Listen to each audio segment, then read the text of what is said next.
subscribe and click the notification bell, and I'll keep the leprechaun at bay. Today, we venture over to the Emerald Isle, the land of 1,000 welcomes and 1,000 more monsters. From banshees who signal you or your loved one's demise, to changelings who replace your children, Ireland is home to a multitude of nightmarish creatures. The following 5 stories are allegedly real eyewitness accounts of such monsters in Ireland. If you want your story to appear in an episode of Darkness Prevails, share it with us at darknessprevails.org. We're looking for New Year's horror stories and springtime spooks. Also remember, if you want to catch up on the show in the most convenient way possible, tune in to my podcast with the links below. I knew a changeling. From Solitary. Location: the coasts of Northern Ireland. I grew up along the coasts of Northern Ireland. Rolling green hills were my home, and although I had all the room and outdoors I'd ever need to enjoy myself, I never had a neighbor until one point in my life. The Walsh family moved in about 1 kilometer down the road, and the Walshes had a little boy with them a couple of years younger than me. At the time, I was about 5 years old. The boy's name was Warren. Warren was a handsome child, the first kid I'd ever seen that age that I didn't think was ugly. I never did think babies or youngins were cute until they grew out of their awkward baby fat, but Warren was different. Warren had eyes as green as the moors and a smile as white as the clouds, well, where there were teeth anyway. Despite being 2 years older than Warren, I still spent a lot of time at the Walshes, helping take care of him, holding one-sided conversations with him. As we grew older, those conversations soon became two-sided, and as a few years went by, both Warren and I could be found in the nearby woods, playing hide-and-seek, pretending to be cops and robbers, making childhood memories, and we didn't even know it yet. Life was great, and I took it all as granted as any normal child would. And then the night came. I woke up to a loud, pained scream. My mother ran into my room and grabbed me tightly, ignoring my questions as I begged to know what was going on. Father met up with Warren's dad outside as I watched through the window. They began to scour the countryside with lanterns and flashlights, soon meeting up with several different men from town. All while I waited in the house, waited to know what was happening. It wasn't until the following day when I asked to go see Warren that I learned about the incident. Warren had gone missing in the night. Despite searching all night, the men could not find a trace of Warren, no trace of a break-in either. And as the days passed without sight or sound of the boy, it was concluded that Warren had wandered off to the nearby cliffs and plunged into the depths of the water below. Maybe I was in shock, or I simply didn't understand, but I never felt sad about this. I kept thinking to myself, Warren wouldn't do that. He knew how dangerous the cliffside was. Warren is still alive out there. I never spoke a word of this to my parents, though. Instead, I took my youthful vigor and hope and searched the woods every evening. I would adventure through the wilderness, looking for tiny footsteps from the missing boy, scraps of clothing where he may have wandered, but I never found anything. 2 weeks passed by. The trauma, the mourning, they never hit me, but my walls were beginning to fall down. As I came to realize the permanence of Warren's disappearance, the sadness crept in. Until one day, I came home and I saw Warren playing in the yard at the Walshes. I quickly ran home, placed my bag in the kitchen as I always did, and nearly ran out the door, but my mother stood in my way. "Where do you think you're going?" she asked, stern as ever. "Warren's back." I tried to rush past her. She grabbed me by my shoulders. "You're not to head out today." I was so confused by this. Warren was back. Warren was alive. Why would anyone do anything but celebrate? She must have seen the confusion in my eyes. "It's great that he's back, dear, but don't you think that his parents would want to spend all the time they can with him? I'd imagine they miss him just as much as you do." Oh, I remember thinking. That made sense to me. In that case, it would be rude for me to just run over there and hog all of Warren's attention to myself. So I ran to my room and watched out the window as the Walshes held Warren close and watched him play in the yard. Warren looked like himself, but he did not act like himself. It was something I noticed right away. He looked solemn and quiet. He didn't utter a word and didn't move his eyes from the ground in front of him as he traced his fingers into incoherent pictures in the dirt. It was like someone had sucked the energy out of him. But he did just get back. Surely he would be exhausted. The following day, I could not contain myself anymore. It was about time for the Walshes to let me have some of Warren's attention. Before ever making it back to my own home, I went right over to the Walshes and asked if Warren could come out to play. They seemed ecstatic about it, obviously ready for Warren to get back into his normal routine. But there was a catch for the time being. They did not want Warren to go outside. So instead, I went inside. I found Warren sitting in the kitchen. He was gobbling down a shepherd's pie, again with that same emotionless and no-energy expression. "Warren, you've been gone ages." I sat down next to him as his cat Pepper skittered past my legs. Warren didn't even turn to look at me. He finished off the pie he was focusing on, then cut his eyes to his mother, who had a slice of cobbler ready to give to him. She set it in front of him, and he continued to feast. "He's awfully hungry since he got back," his mother said. "Been eating non-stop." I stared at Warren. I'd never seen him act like this before, shoveling down food, bits and pieces landing against his cheeks, never looking away unless he needed something, and never looking toward me. For 2 hours I sat silently in the kitchen, hoping to receive even an ounce of my friend's attention, before I left for home and wondered what had happened to the Warren that I used to know. I didn't go back to Warren's for a while.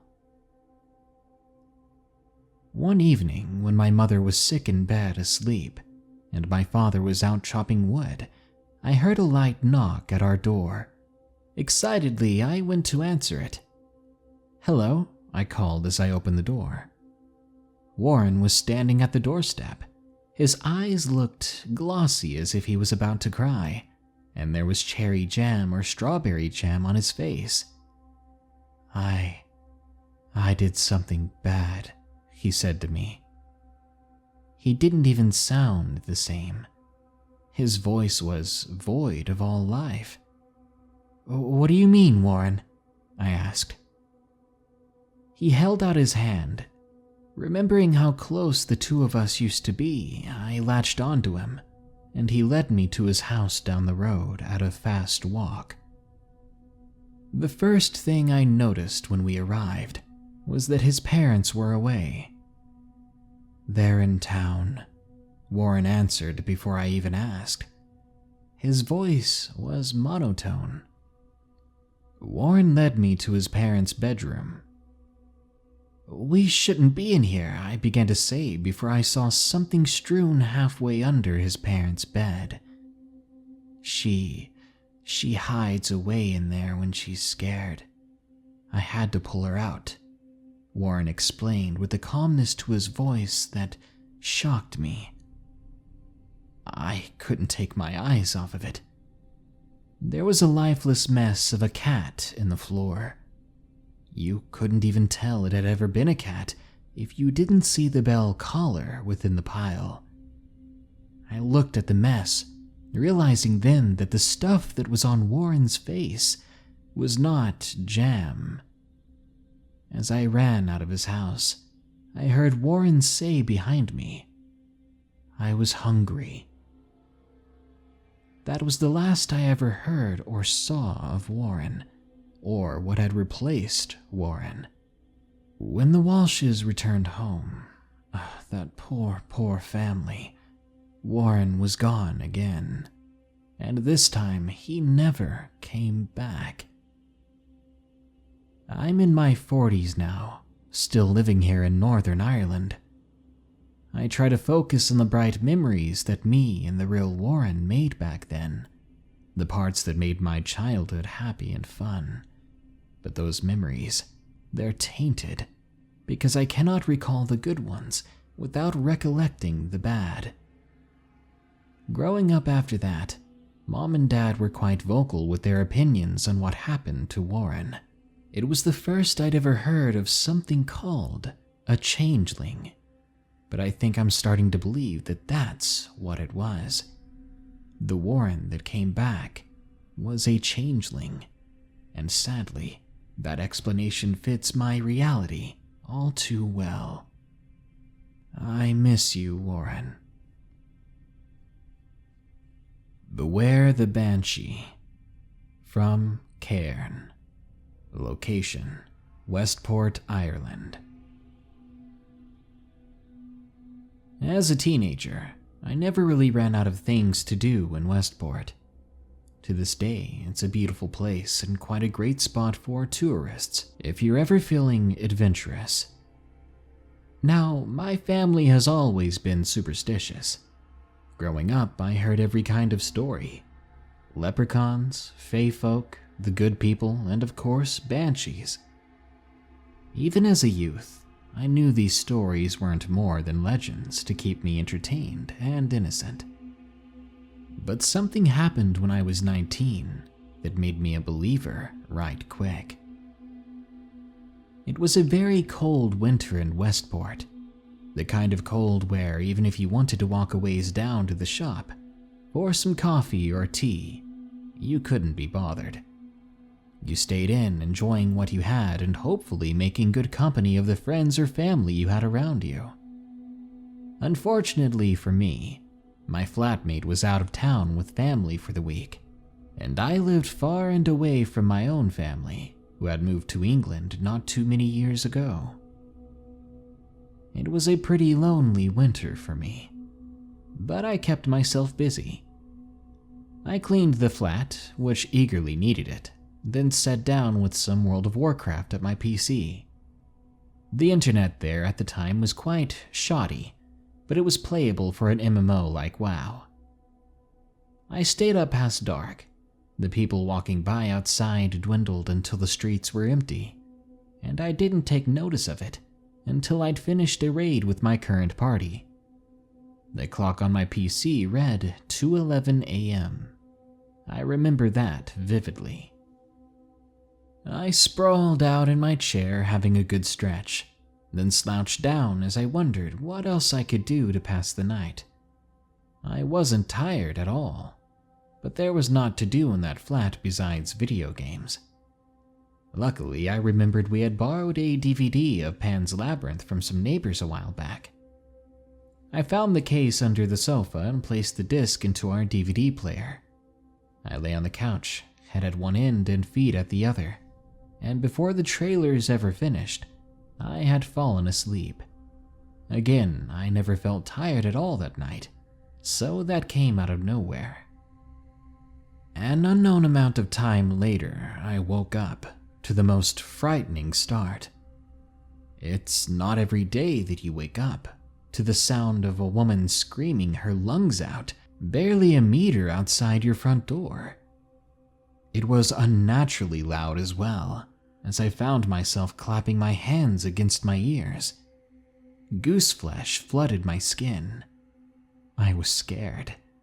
I didn't really have a moment to be not scared, as it all happened so suddenly. The screaming continued for a straight minute, still at the same spot just outside the door. I got up, beginning to feel annoyed, and had a good mind to tell this woman to go home, or even call the authorities on her. But something happened to me when I stood up. My body froze rigid. I felt like a statue, but inside, I was like a child who had just seen that the monster in his closet was real. Fear flooded over me unlike anything else I'd ever felt before. Tears poured out of my unblinking eyes as I realized that getting closer to that door was the worst possible idea in all of human history, and I didn't even know why. Whatever unseen instinct or force was compelling me to stay far away from the door overpowered me, and so I backed up against the corner between the TV stand and a bookshelf, waiting for it all to end. Eventually, it did. I stared at a digital clock the entire time. The screaming went from 3:23 when I'd first started watching that clock to 4:45. It was nearly an hour and a half of horrific nightmare fuel. When it stopped, I finally lowered my hands from my head, only to realize that my phone was ringing. I scrambled for it, desperate to hear a normal person's voice. I didn't even give myself a chance to look at the caller ID. "Hello?" I answered. "Gerald, something's happened to your father." My heart sank. A couple of days later, I attended my father's funeral. That very same night when the screaming had began, my father had, of all things, choked on his own vomit in bed, right next to my sleeping mother. He passed away without ever actually waking up. All those stories I used to be told by my family, there was a new weight added to them. One in particular stuck out, the story of the Banshee, the feminine spirit whose painful wails signal the passing of a loved one. Sometimes there's more to this world than just skin-deep stories, and sometimes it's those stories that you should keep closest to your heart before you get caught off guard, too. Sluagh, or Banshee. From Irish person. Location: an unnamed rural region in Ireland. This story happened to my older brother. The way he told me with a quiet seriousness to it, it makes me believe that what he experienced was real. My brother has never been the type to make things up like this. It took place in rural Ireland at a time before mobile phones, the internet, or when many people in rural Ireland had cars. My brother, when he was younger, would do the basic lad stuff, staying out late and cycling around with his mates. However, one late night with a friend of his left a lasting impression. He and his friend were walking down a small country back road. They were walking because his friend's bicycle wheel had a puncture in it. The only light source they had at the time was from the lights of their bikes. This backcountry road was dark and narrow, with a fenced field on one side and a high ditch in the other. As they were walking, they were minding their own business, idly chatting to pass the time, when suddenly they began to hear an extra set of footsteps. They thought at first that it was some cow or other agricultural animal in the field, as was common around those parts. It did sound as though the footfalls were of 4 feet instead of 2. They kept walking for a while, trying to ignore the sound of the other footsteps, until they realized those footsteps were not coming from the field beside them, but they were coming from right behind them. They whirled around immediately, bike lamps and all, and they were greeted by a sight my brother has never forgotten. A creature stood in the middle of the small road behind them. It was bigger than a fox, a badger, or even a domestic dog, the usual nocturnal creatures of the Irish countryside. Yet it did not look like a dog. It was hunched over. It was a skinny thing that quickly left a lasting impression with my brother, mostly due to those red eyes. They all stood motionless for a split second. Then, the creature stood on two hind legs. It took one massive leap in a stationary position, not only clearing the entirety of the back road, but the high ditch on the other side as well. But this is not where the story ends. The following day, after running home, my brother found that one of our neighbors who had lived on that road had perished in the night. The very same night they had seen that creature. A neighbor close to that family reported that while he was baling hay in the field that summer's night, he thought he had run over a large dog. But when he had stopped his tractor to take a look, all he could see was a pair of large red eyes disappearing into the bush opposite of his tractor, as though it had leapt immensely over it and right into the bush. He had never seen anything like it before. My brother believes that what he saw was a banshee. It's not at all like the wailing woman that is popularized today. He and his friend never spoke of what they saw that night, and I have a feeling it may have been a Sluagh, a different Celtic creature less known than the Banshee, but it is also associated with those that pass. Either way, I am not walking alone anywhere along this countryside at night. I'd very much not like to know what that creature was. Werewolf of the Green, from TheTrueBlodlyCan.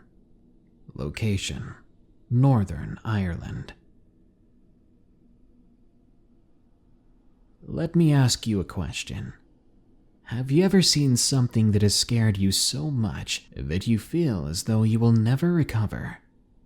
I have. You can call me Tim. I'm 15 and I'm from Northern Ireland. I live in a small town where nothing really happens, but one night, something did. It was a night that I was out for a walk in a fielded area near my house. It's an area my neighborhood refers to as the Green. I was walking up the path near a tree that I like to sit in and take in the view when I began to hear this low growling sound. It was coming from right in front of me.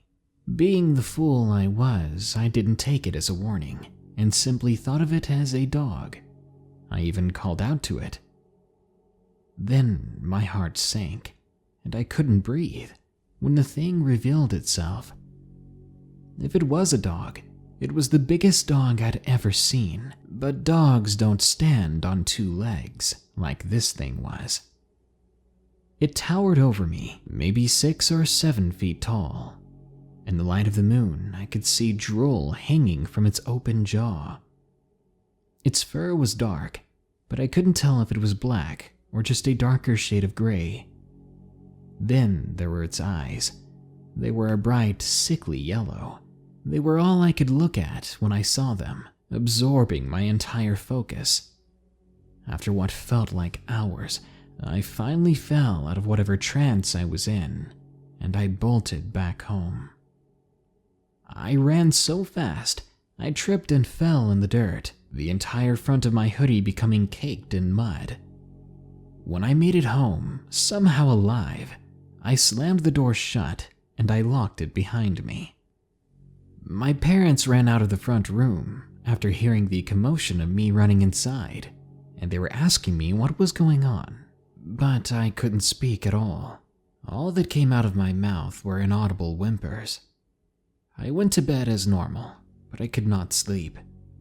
I swear to God, at 3 a.m. I heard something moving around in my back garden, and deep down I knew it was the thing I'd seen. After that, I never saw the creature again, but I'm wary of going back to the green. Strange creature in Bangor, from TheExorChrist. Location: Bangor, Northern Ireland. I was visiting a friend who lives in Bangor, which is a coastal area. We were walking through the forest after just coming back from the beach. The sun was beginning to set, as it was autumn, and it was getting dark quite quickly. We decided to take a walk down to the local shop to pick up some snacks and soda, as you often do for a sleepover. As we were walking, I noticed a strange-looking animal scaling the roof of a nearby house. I assumed it was a cat and simply brushed it off. We go to the shop, pick up some goodies, and then begin the short walk back to her house. As we're walking back, talking and all that, out of the corner of my eye, I spot something on the roof again. This time, I get the attention of my friend. "Do you see that over there?" I asked, and pointed. "Yeah," she says. "What is it?" We stared at the creature, which now appeared to be a lot larger than a cat. It looked more like some kind of humanoid figure crawling up the side of someone's roof. But this creature would have been at least 8 or 9 feet long. That's no person. We thought it was very creepy and odd, so we power walked it back to her place, afraid to look back in the direction of that creature. But as usual, curiosity got the better of me.